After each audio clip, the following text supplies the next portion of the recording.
Olá, vamos falar agora sobre a lei de Charles e Gay-Lussac.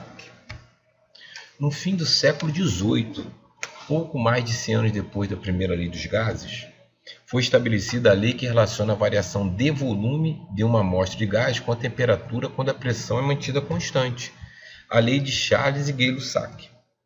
Jacques Alexandre Charles, físico francês, nascido em 1746 e falecido em 1823. Joseph Louis Gay-Lussac, químico francês, nascido em 1778 e falecido em 1850. Vamos supor que o êmbolo possa mover-se livremente no cilindro e que o gás aprisionado não vaze. Então nós temos aqui um êmbolo, temos um cilindro e esse êmbolo ele vai se mover livremente. Temos aqui um volume inicial e uma temperatura inicial. Nessa condição, podemos admitir que a força resultante pelo êmbolo permaneça constante, bem como a pressão da amostra. Assim como mostra a figura, a temperatura inicial, T0, corresponde ao volume inicial, V0. Se a temperatura aumentar para 2T0, o volume também aumenta para 2T0. O volume aumenta na mesma proporção.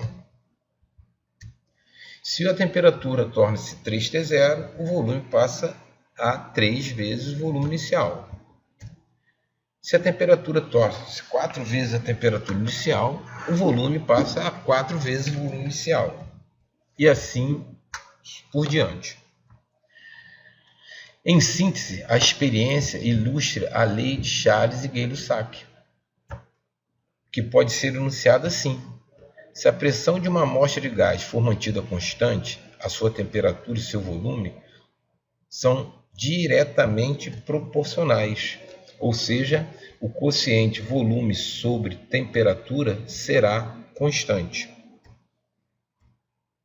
Assim, se uma amostra de gás contida no volume inicial, a temperatura inicial for levada à pressão constante, ao ocupar o volume V e a temperatura T, a relação matemática entre essas grandezas pode ser expressa por essa igualdade, ou seja, a razão do volume inicial pela temperatura inicial será igual à razão do volume final pela temperatura final.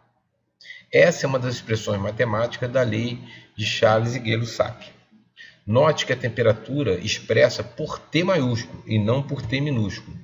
A proporcionalidade direta entre volume e temperatura só é válida se a temperatura for expressa em Kelvin, por isso o T maiúsculo.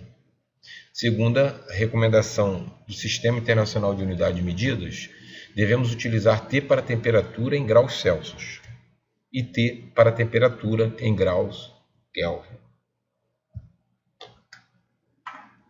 Em Kelvin.